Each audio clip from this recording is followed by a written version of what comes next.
Hello and welcome. It's another episode of the Water Relief podcast with me, your host, Andre Bright, and I have another incredible guest who is Sierra Leonean as well. So it's going to be fantastic. She is Yes. a clinical nurse specialist. She's a mental health with a mental health background in forensic, acute, and elderly mental health care, cultural researcher, historical researcher, women and girls activist, member of Young Salon, and as a group, I think I'm gonna have to Yes. bring them on at some point because as a group, they do incredible things within the community, and where it was birthed from was from a very stressful situation back home with the landslides and everything. So we'll definitely bring them on. But this is our guest for today. Welcome, Fia. Hi, everyone. Hi, Andre. Thank you for having me on your podcast. I'm very, very happy to be here, and hopefully, I can get some relief. That's it. That's it. And Well, we yeah, work we'll on get it. to talk about, yeah.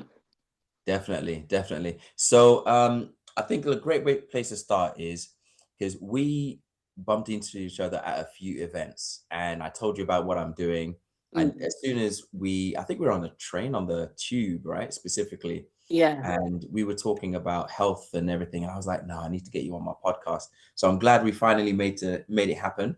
Um, and the first thing to Yeah. talk about would be a great place to start is from your experience within the health industry. Mhm. How would you describe the impact of stress? Like, what have you seen it show up as, either for you or for your clients, or just in general? Um, Thanks for the question. In terms of seeing stress in the workforce, I'll start there because we are care providers and we are the people that are trying to make life better or support clients with mental health. In terms during like I'll give you an experience during COVID. I saw how stressful working in the health industry was. I saw my colleagues get depression. So my colleagues that worked in ICU, like coming home and then like every patient that you've cared for unfortunately passes away. Mm, And you have to, you're on a roll because you're trying to save other lives. You've got to break the news to family, support family, clear the room, support the person who's passed away to go to the mortuary. All of those things back to back every mm, day is very tasking. I saw how there was a time there was seven of us in a mental health unit with a lady that had COVID, who was really, really unwell, and just seeing the stress on your mm, colleagues, but you have to come back the next day with a smile on yourself. So I've seen how it is to practice under extreme stress, and it was like, I have to be honest, it felt upsetting at times, dangerous at times. There was a time there was no one to take over from my shift, and I was at the hospital from 7 a.m. to 12 a.m. the next day because there mm. was no one to take over. Because, yeah, people were afraid to take shifts during COVID. Right. So we had to, so I've gone through that. We stayed. And I remember like 10 o'clock calling my family, like, I'm coming, I'm just waiting for a team to take over, senior Mm, nurses trying to get somebody to come in. And each mm, time we'd call, people to take up shifts, sometimes it would be, oh, is it a COVID ward? And we'd be like, yeah. And they'd be afraid to take the shift. mm, So I've gone through that. In terms of my clients, I've seen how stressful situations can lead to like a mental health breakdown quite often. I work in the community now, so depending on where you work, if there are people who are dealing with drug abuse and mm, they're owing drug dealers money, you can see how different their mental health can change in a matter of a day, mm, becoming really anxious. And if someone's got a diagnosis of paranoia, their paranoia increasing, being very restless, mm. confused, then they can, unfortunately, they can even become manic depending on how stressed they are. So I've seen how stress, depending on your mental health diagnosis as a patient, definitely increases your chances of declining in your mental health, having Mm. a meltdown, having a breakdown. So stress, it's not helpful in the long and short form. We Yeah. don't need it, but we know it's part of life. Everyone, me that's the nurse, will go through stress. My Mm. patient or client will go through stress. The commissioners or managers go through some sort of stress. From every level in terms of management, patient, carers, families, stress will appear in each of these individuals' lives, and Mm. for the most part, it's not positive and can affect us negatively, in my opinion. And I definitely hear that. Like, what comes to mind is burnout as a term came around in the 70s, and it was around research around carers, people who have other Mhm. people's Yeah. lives effectively under their responsibility in some way, shape, or form, social work, hospitals, that kind of thing. Mhm. And so, one of the things I'm hearing earlier on, you mentioned what it was like, especially during that COVID period. Fortunately, it was a season, but it was just a very Yeah. dark season, for many. And Mhm. you painted the picture of what it was like to be in there when other people would effectively avoid it to the point where not even showing up for their shifts, it's that stressful. Um, and it's this idea about the people who are there to help the helpers, and what happens to those people where they can't afford not to show up, even if they are under pressure. Mhm. And I wanted to speak a little bit about that because Mhm. I think there's a lot of people who feel like they're in a catch-22. They can't avoid the environment because they have to go there. They have to play the role that they play. They have to do whatever they need to do.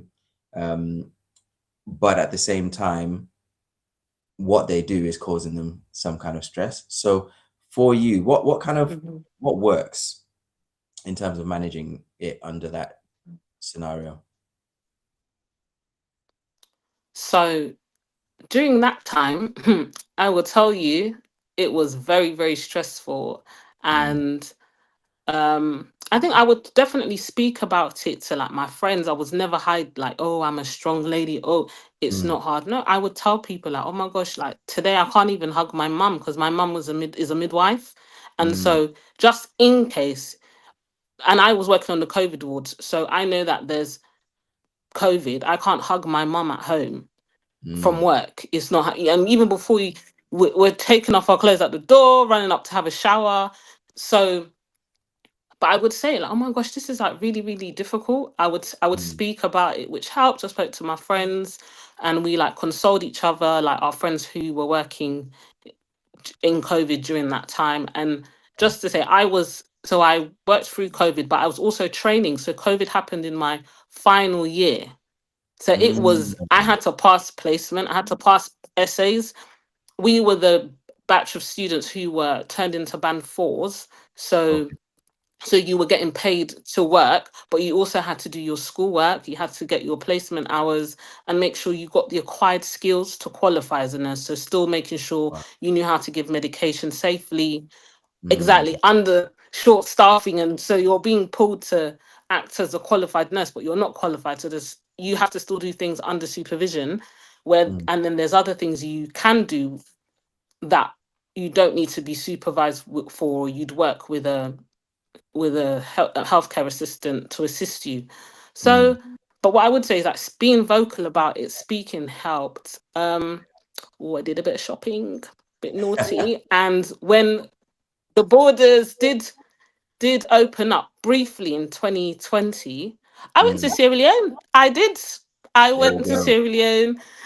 Holidays saved me. That's my coping mechanism. Right. And it's sometimes even a catch-22, because it's when I can't go on holiday, what am I doing?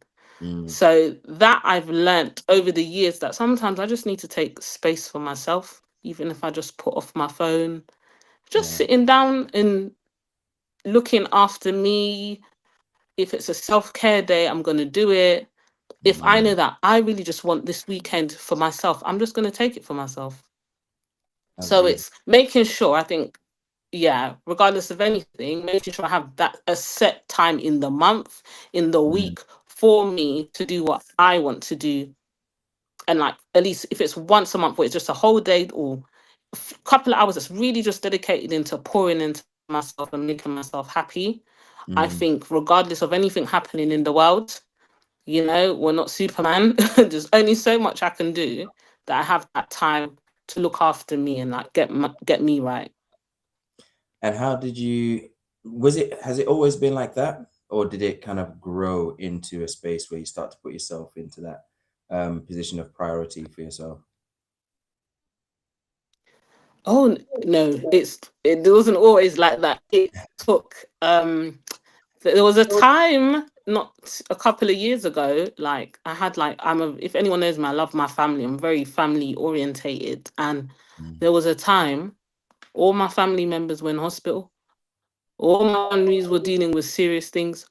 mm-mm. And you're trying to support one, two, three, four people. You're going, yeah, going Wow. back and forth from the hospital. And one, I had a panic attack, and I've never had that Mm, outside my workplace.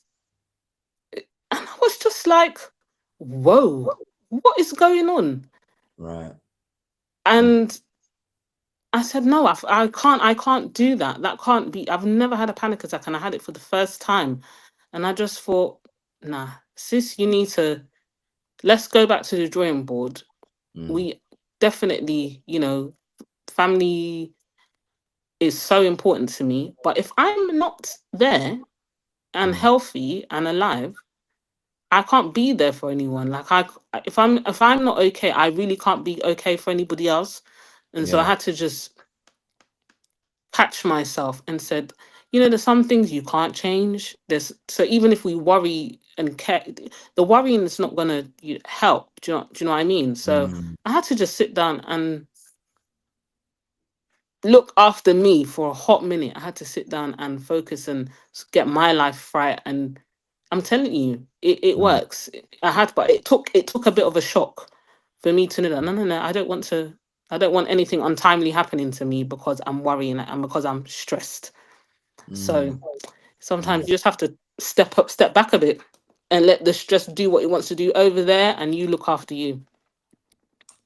Yeah, that's powerful. And I'm sitting here thinking about it because there's a lot of people who there might be this feeling creeping up on them and they may not see it until it Hmm. actually arrives. And I wonder with yours, because it sounds like it Yeah. was obviously triggered by so many people being in hospital at the same time. Were there signs before that, Hmm. or was it just that created this environment of stress, which culminated in the anxiety attack?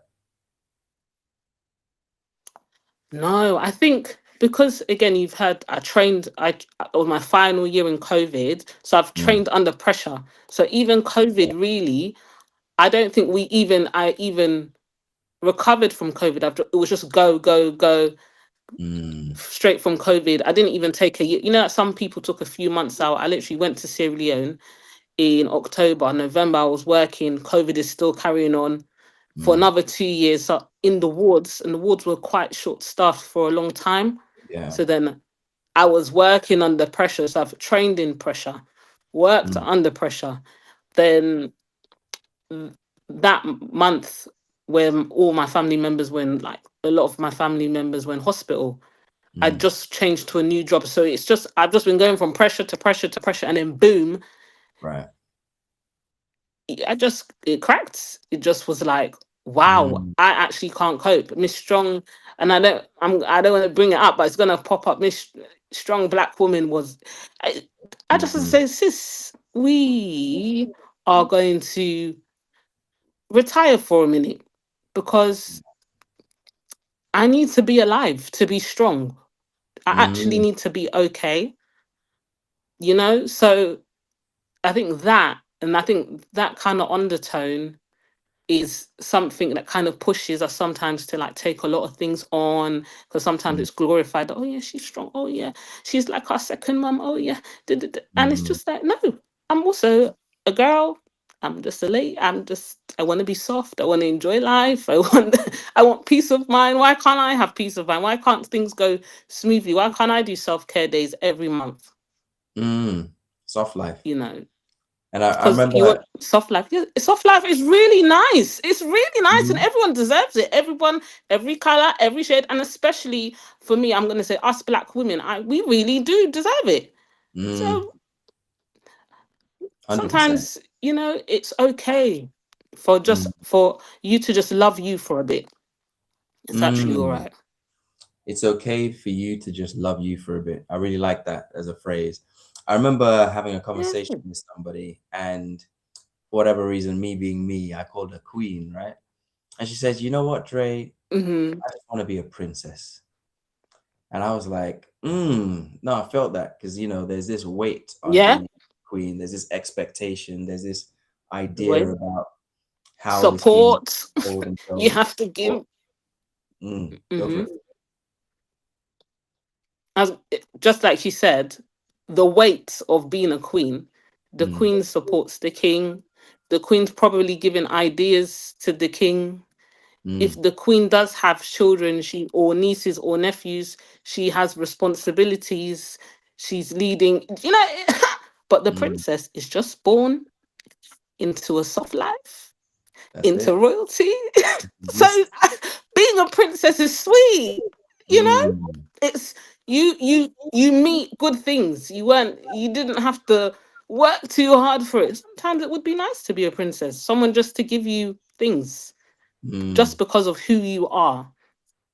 And I think that's another mm, thing, again, being a Black woman, of proving who we mm, are, and having to prove who we are a bit harder, and having to prove that we deserve things a bit harder than mm, someone else who is still a woman, or but just because of a different race or ethnicity, we just have to give that extra. So on top of supporting mm, the family, working, do you see how everything just adds up? Plus society, plus your workplace, plus just being a woman. mm, It all adds up. It all adds up, even to our experiences of mental health challenges. mm, How something affects a woman is different than it affects a man.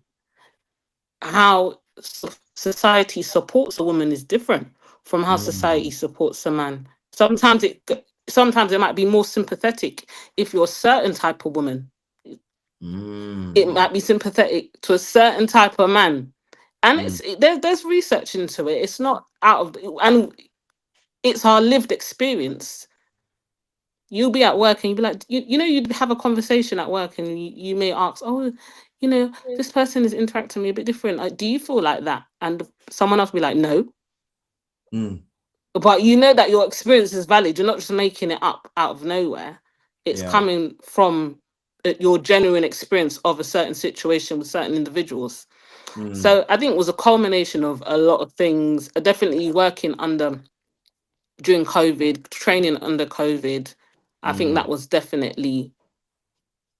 it definitely affected a long spell of unresolved stress until like the penultimate Yeah. And outburst. that unresolved stress is what's the real challenge as well. They call it unmanaged stress in the official definition. Yeah. Over unmanaged chronic stress that can lead to burnout. One thing that you mentioned Yes. that I just want to touch on, because we obviously mentioned the soft life, Hmm. which is really important, but what I notice about the difference between the queen and the princess as well is the lack of expectation on the princess, which allows her Yeah. to be whoever she wants to be. Because one of the things I found, because I Yes. work with senior leaders a lot, and they the roles they play professionally and personally are the roles of someone having it all together. And they're often the people who Yeah. people come to for help.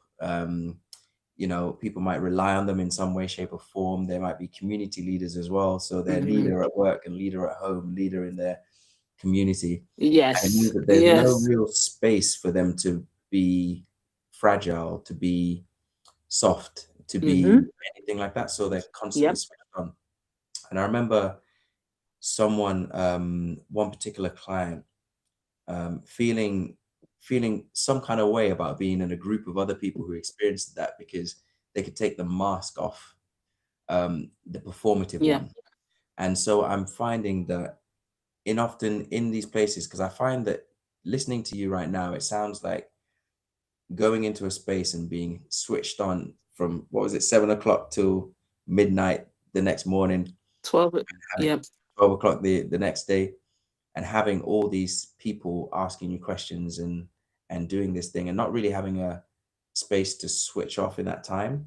So in a very practical sense, inside work as well as outside work, how have you managed to create, not to coin the phrase, relief within the day, so that you kind of give yourself space? You mentioned traveling before, but what other kind of things do you do, Yeah. like maybe in work as well as outside of work?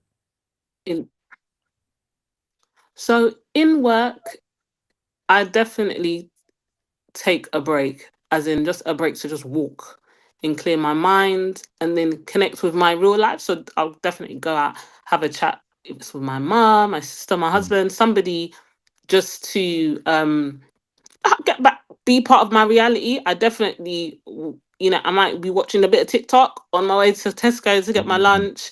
So I take that break, that time, just to connect with myself, like what I mm, like to do outside of work. And then as soon as I'm back in the office from seeing my patients, back in the office, mm, I work with an amazing team. So we do also have like drinks after work.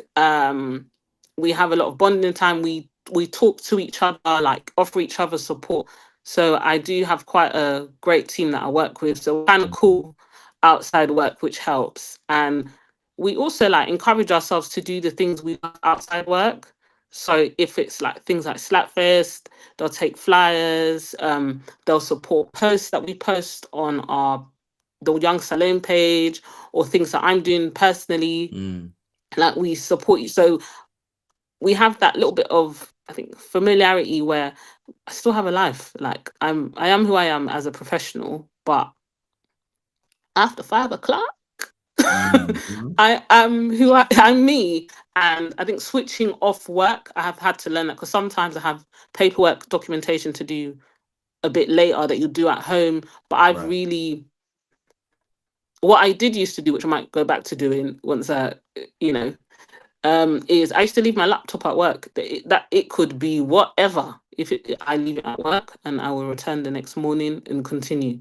I used to do that just so I really separate like my job from my personal life as well. Mm, And outside of work, anything that I want. So if I'm interested, Young Salon is a big part of my personal life where I find joy, happiness, not much stress, being with my family, traveling, sometimes just sitting down and watching Nollywood. I am going to put my hands up. That gives me so much joy. It gives me so much peace. it's the best Just music doing alone. things that oh, I went to concerts last year. I had a time last year. I was very intentional in do putting me first, because again, Mm, had some family bereavements, and it was just a lot. I think we were all going through it last year as well. yeah. And I was like, no, this year I'm just gonna live for me. And like I did what I wanted to do. I got my health in check. Mm, Went, yeah, like I said, went to a lot of concerts of people, like artists that I really, really love. So, oh, onwards and upwards. And so I'm really hoping to like travel more. I traveled for my cousin's wedding. mm, So just doing what I want. Like there's no, when it is Saturday and Sunday, because I work 9 to 5 at the moment, mm, I am, that is me. Whatever I want to do. And if I feel to do it, I'm going to do it. But I'm really, on my weekends, I'm really in charge. That's my time. And I'm the mm, boss. I have no management. I have nothing. I'm the boss of my life for the weekend. mm. So yeah, Absolutely love I that. think being a bit authoritative to have that time for yourself. Mm. And you mentioned about being intentional, because it doesn't happen by accident. I remember speaking to somebody Mhm. and they said, "Oh, I can't find the time." I said, "If you're trying to find it, it's a you have to make it, you know. Yeah, It has to be intentional. definitely. You have to. You Yeah. actually have to. Mm. It's just not going to fall out the sky, because and once you realize that, Yeah. then you start to take control of it, and you can start small, right? It doesn't have to be a 6-week travel tour immediately, you know. Maybe it might be something No. like your breaks, although it would be great. It might start with your breaks, or Yeah, it would be great. you know, it'd Yeah. be amazing. I'll be all over it. I'll be all over it. So Exactly. Yeah. so you mentioned about the intentionality, you mentioned about the things you do inside and outside of work. Now I'd like to talk a little bit, because we talked briefly just before we started recording, right, about more of the Yeah. organizational level of this. So we've spoken a little bit about the individuals, but one of the things I've noticed in my work, which is that there's definitely an element of the individual who can do a lot with regulation, nervous system resets, and all this stuff.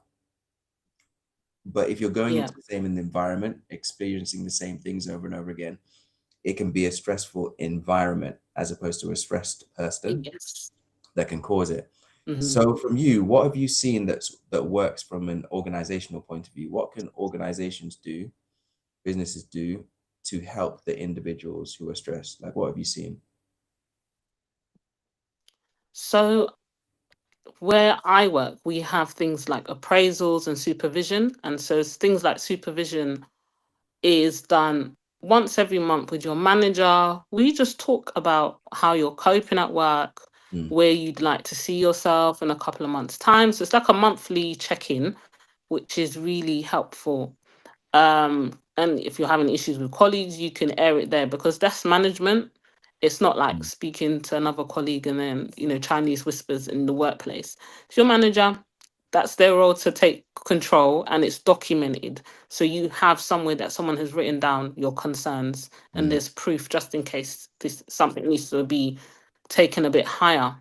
mm, In terms of in my workspace, again, we have things such as reflective practice, and it's something that mental health students also have, and I think medical students too. When you're on placement, you have weekly meetings with a supervisor who mm, just wants to know how you're coping on placement or at work. In my instance now, where you would be explaining what you're finding challenging at work. That's also they take notes, and that's documented. mm, And also, hopefully, in these reflective practices, sometimes making plans into which you can combat what you're going through. And right. I think that's been happening, and it's very helpful, but I think we might go on to it later, implementation really on what we found, and actually how to make a plan in improving these workspaces.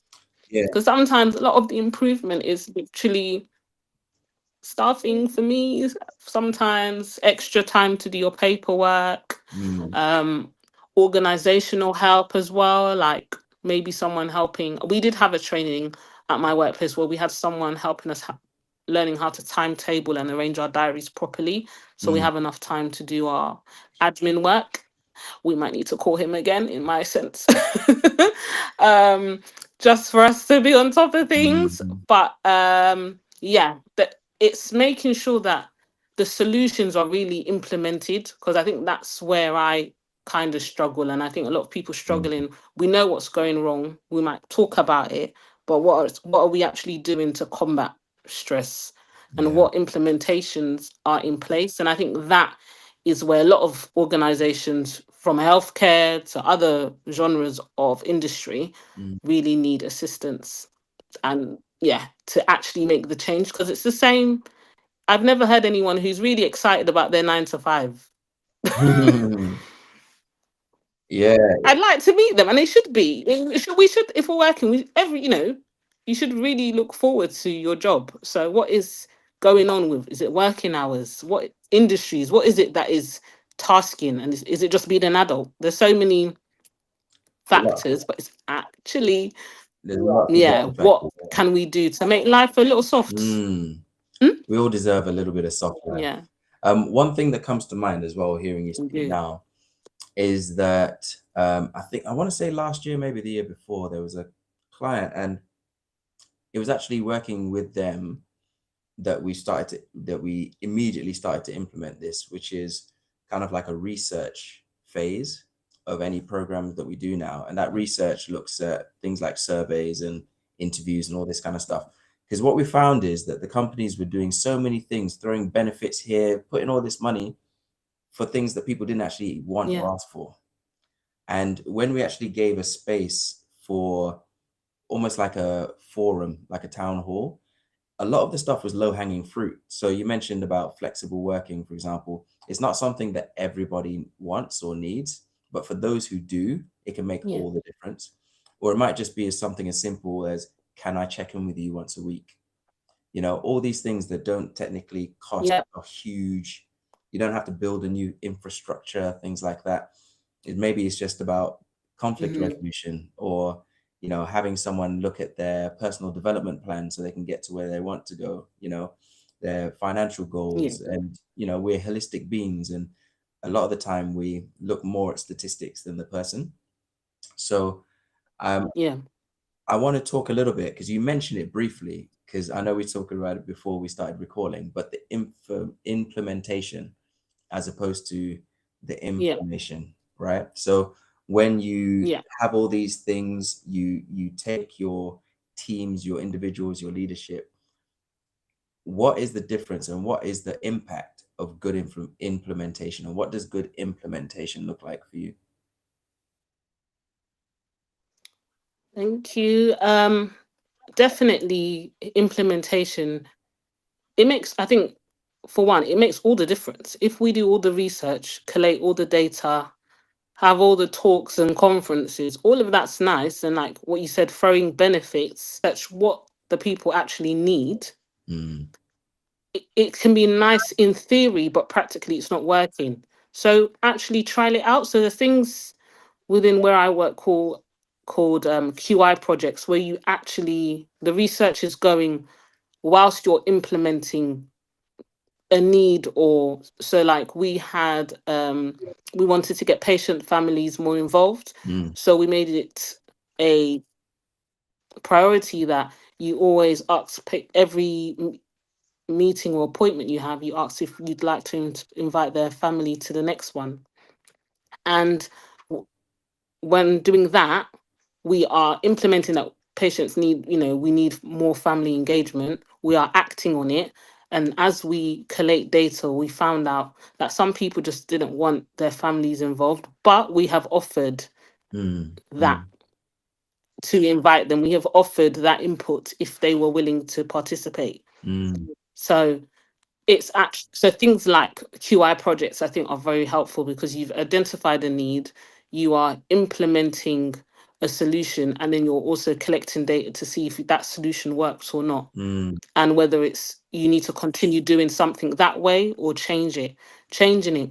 But I think again, like we said, if we identified that stress isn't helping, mm, and we asked each other, what do you like to do, what makes you happy and unstressed, mm, acting on it. Because if we've got the information, we actually have to be again intentional in implementing the changes, otherwise we're just going to be talking.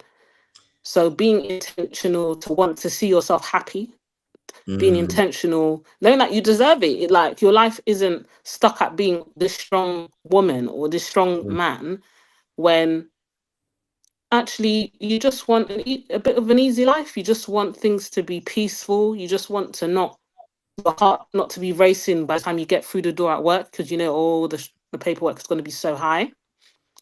So I think being intent for me, QI projects, having those reflective spaces and being intentional to make those changes, and mm, then within our community or for my life outside of work, mm, being intentional to know that I deserve to be happy. Like I wasn't put on this earth to be sad and just going from one job to the other, mm, heavy every day. That's not a mm, good quality of life. If that was the case, miss me out, mate. So if I'm here to have a good time, I need to make sure that I'm having a good time. I need to make sure that there is, like I said, that time for you just to love you, just to be there for you. But sometimes you do need support from your friends and family. And if they can't be there, if you've equipped yourself a bit by showing yourself that bit of extra care, you've done what maybe you were looking for someone else to be doing for you. And probably you're looking for that because at that time you feel weak. But if we reduce the amount of times where we've given everything, that we have nothing left for ourselves, those days when you're not at your best and no one is around to help you, you've still reserved a little bit of love for you that you can depend on. I think that's really important. I think that's so important. And I think especially because, I mean, one of the definitions of burnout is, one of the components of burnout is emotional exhaustion. And it can sometimes come from things like compassion fatigue, or you've just caring for too much for too long, right? Oh, that's a good one. Oh my days. Compassion fatigue, mate. Taking notes. Yeah. You're welcome. Because it puts a term on something that many people experience, and they may not realize that that's what it is. But if you have been working on something for so long, you're giving your heart, your spirit, your attention, and haven't seen the change that you're kind of like aiming for, or you know, they pass, unfortunately, especially in your industry, it can get to that point where we have this real fatigue. So implementation is important, because what I've realized as well is a lot of people work on the intervention. So, okay, something's gone wrong, we need to step in and do something here, which is very, very valid. You know, it's great. Prevention is better than cure. So it's good if you have something that's regular anyway. But interventions will always be needed, because life happens. Internationally, how many people planned for a COVID attack? Do you know what I mean? Nobody, we didn't know it was coming. And exactly. No one knew. No one knew it was coming. We didn't know what to do. Exactly. Exactly. That's how it felt. Even if you can like predict it, there's only so much you can do before it arrives, right? And so intervention is necessary, because when things happen, we need to mobilize quickly. But then often what is missing from the interventions is that aftercare, which for me is part of what that implementation will look like. So for example, it's like the difference between, because I talk a lot about emotional intelligence, but it's the difference between emotional awareness and emotional management. It's great if you're aware that you're angry, but if you can't regulate your emotion, then you're just knowing that you're angry, you know? And so it's the same with exactly when you don't have that implementation. So I really appreciate you mentioning that. Like, some of the things I've seen that really help that is regular checkups, regular check-ins. You know, is this program working? What have we actually implemented? Is there a measuring? You know, is there a way to see how effective this actually is? You know, can you evaluate it in some way, shape, or form, and say that the next time we do it, what went well, it'll be even better if all those things are put in place. So now I want to think about something specific. So we talked about what works and what doesn't within the personal and professional, right? And a question I have for you is, what do you feel like is missing from the conversation around stress that maybe people aren't talking about enough, or people need to give a little bit more attention into?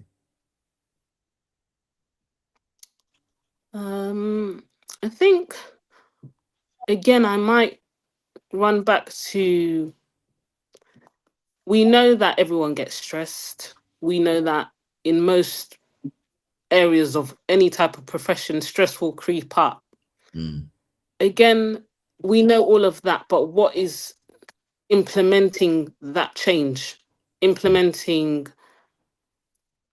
a solution? I think that's where I think that's where the issue for me is. Because some people are still feeling, guilty of, if you aren't feeling great, that can be emotional wellness, physical wellness, mental wellness.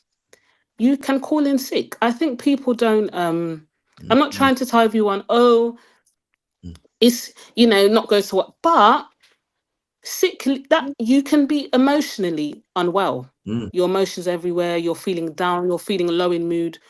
Why are you going to work that day? Why?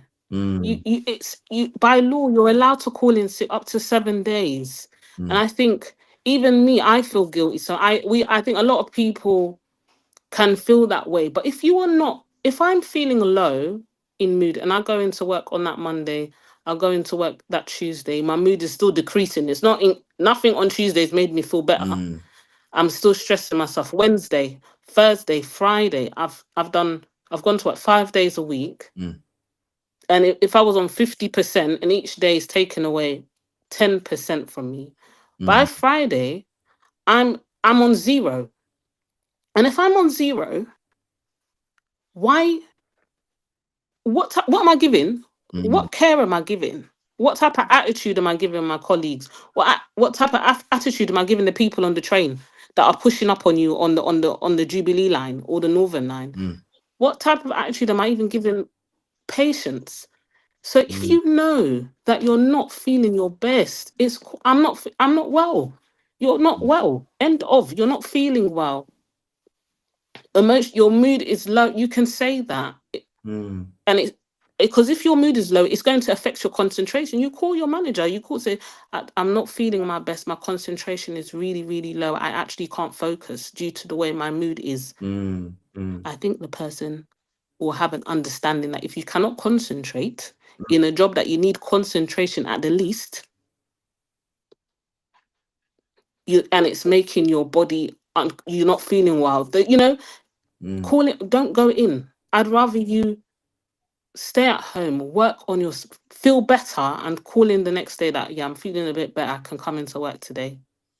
You know what? You know. Just jumping on the back of that, there's also a Hmm. thought that comes to mind that if you actually can't afford not to go in, then there's something wrong with the system that you're working for, that they can't afford for you not to, 100%. because that's what teams are for. That's what we Yeah. policies are for.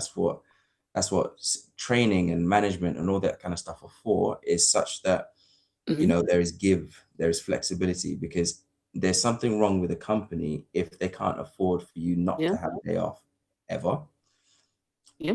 But there's a lot of Yeah. challenge, because I find that some of this that you're talking about requires permission from the individual to give themselves the permission to take time off. And to be able to do that, there's So often a like. lot of, Mhm. yeah. So So you they saying like me giving myself permission to take time off.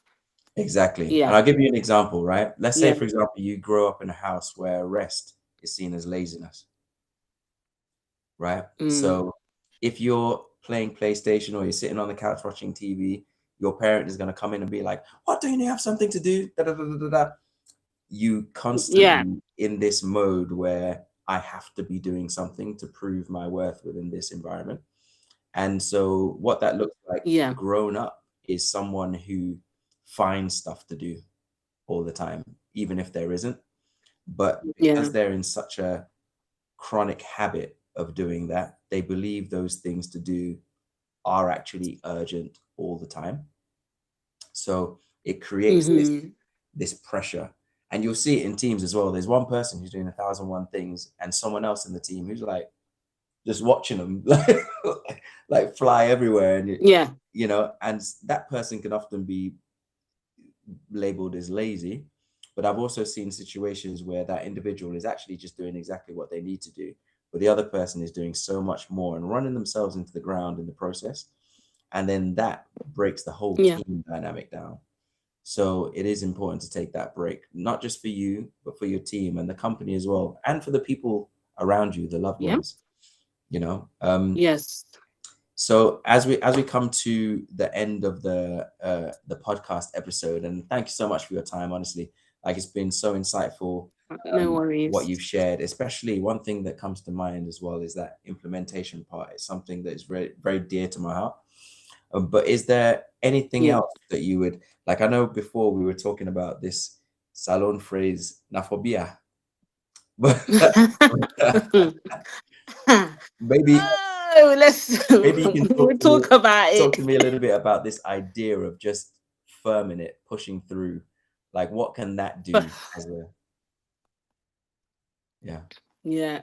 So can I tell you? I'm gonna blank out the name, but you know there is a slogan with a with a tick.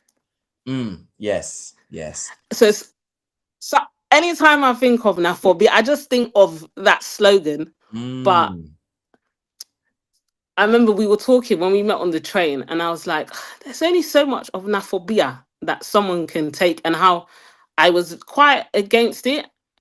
But yeah. I think when I spoke to you today, I was like, well, I'm against it in the term where it's I've received it the most, or where I have seen it used predominantly. When it's sometimes in the, Naphobia is like you said, just firm it, just get on with it, just Mm, bear it in English, whatever comes your way, Naphobia. But most of the mm, times when it's used in speaking to women in our community, it's mm, normally when it's to accept rubbish from a bad relationship, a bad partner who's often male, mm, or sometimes again, taking it out of gender roles where the rich, say na money man, na phobia no more, na so they can talk. When mm, someone's got an advantage over you, you mm, just have to manage because that's how society is. And there's only, I think, coming to my example where everybody was in hospital, everyone's going through things, you're supporting everybody, and there's only much of that phobia you able until you crack. And I think mm, the cracks what we see when we sometimes use we've had news reports of people, then they be out the relationship until, and then unfortunately women are killed in the relationships. We've seen mm, those instances where everyone's known that this relationship is toxic, but say Fatu able be a man na so, and then something bad happens to Fatu, and mm, because if Fatu should have just left or had a community that doesn't accept abuse, Fatu mm, would have had a better life. yeah. If Abu not been the, if Abu was empowered, and then maybe that person wouldn't have taken Kush. But even the be Mm, at the system, it be at the system has done nothing for you or helped you. You mm, find your own way, and then unfortunately things don't go as planned. mm, So I think now for me, this to an extent, and not in this extent where, not in the extent where we are being abused or told to mm, accept abuse. There's now phobia. Sometimes things are hard in life. mm, They be small, but not to the point where my mental health ain't for suffer, yeah. or I'm gonna be beaten up because you don't tell me for the be men that are abusive and stuff like that. So I think in the context it's used in making women like me accept nonsense, I'm not for it. But I do know Mm, in life we all can be a small, for small. small, and because that's giving you being understanding, being compassionate. But in other terms, there's other ways I think we can be understanding and not putting the Mm, pressure on a certain gender to be more understanding. mm, Because I've never heard in that sense, oh, na phobia human, na so woman and then na phobia. mm, If if a woman's cheating, then I've never heard someone say for the man to be compassionate and understanding, and mm. and to pray for her, and you know what I mean. So it's Yeah. like knowing when to be so understanding, and it get limits, Mm, and we shouldn't just limit it to a gender. That if we they be, let all man be, we safe. mm, Let us all be understanding, but let let the be equal. I think that's my new take on that. Now, for BI, it should be equal on both sides, regardless of gender, mm. religion. Not so one person forget advantage all the time. And what comes to mind as well is if we were to translate to the workplace, is that there's a lot of people who are still in a professional relationship with a job that is abusive as well. And that Yeah, can be what is yeah, causing them to be stressed and to lead into burnout. They're not being looked after. They're not getting the check-ins that they need or the support. They're not being trained, but put into positions where they haven't been, given the development to be able to even handle that role. A good example for this is someone who's working at delivery level and they've been promoted to manager without any training. Two completely different skill sets. And then when it starts to break Yeah, down and the 100%. teams experience conflict, they are the ones that are blamed and not the company for not preparing them for that. Yeah. So there's a lot of these Yes. like two-way relationships, especially within the professional world, which if it's not done in reciprocally, as you mentioned there, can be a problem as well. I feel Yeah. like as employees, sorry, we can often feel like we owe something to them and we're just meant to be happy to be there. Mhm. Whereas I think now that, well, I Yeah. hope now that's starting to change, where people realize, actually, no, it is possible to be fulfilled at work. And I want that. You know, I want to feel like Yep. I read a book about mattering recently, and Yeah. the idea of, do you feel like you matter at work? Are people making decisions for you without consulting you? Are you, Yeah. given the opportunity to speak up or encouraged? Are you noticed when you don't show up or your performance drops? All these kind of things make a difference. But Yeah. yeah, you've been absolutely fantastic. I love this. We've covered a lot of No ground. worries, Andre. Thank you for having me. Thank you for being here. I was about to say, Thank how can you. people get in touch with you or Young Salon or find out what you're up to? So you can follow me. I have some stuff coming up this year in terms of West Sierra Leonean history. So my page will be up in, say, a month or so. Amazing. But you can follow me on Fia Rose on Instagram. I think I'm Kaima Rose on X, but I've been a bit quiet. I'm returning. I'm being intentional this year. Mhm. And you can follow Young Salon on the Young Sierra Leonean on Instagram, the Young Sierra Leonean on Facebook, the Young Sierra Leonean on X, or it might be Young Salon. So type in any of those two and you'll check out the amazing things our team does and what I'll be doing in a couple of months as well. Amazing. Thank you so much. Ding, ding, ding, ding, ding. All right, wicked. Thank you. So that's the end of it. Sorry, I was coughing all the way Thank through you. that. So this is where we record the intro. So what Yeah. we do is you'll say, hey, this is Fia talking to Andre on the Water Relief podcast. Yeah. We spoke about, and I guess, what would you say the three things that come to mind? Taking time. I think I really pushed it because I really believe it about taking a little time to love yourself. Yeah. Implementing the positive changes that you want to see in your life. So identifying and identifying the need for change in your life and how to implement those changes. I think that's what we kind of pushed on. And yeah, just taking a little bit of time to combat stress in your life in your own little way. Perfect. All right. So let's give it a try. Whenever you're ready, you can just start. Okay. And yeah, like I said, all right, your name, my name, Water Relief podcast, those three things. And then I hope you enjoy the show.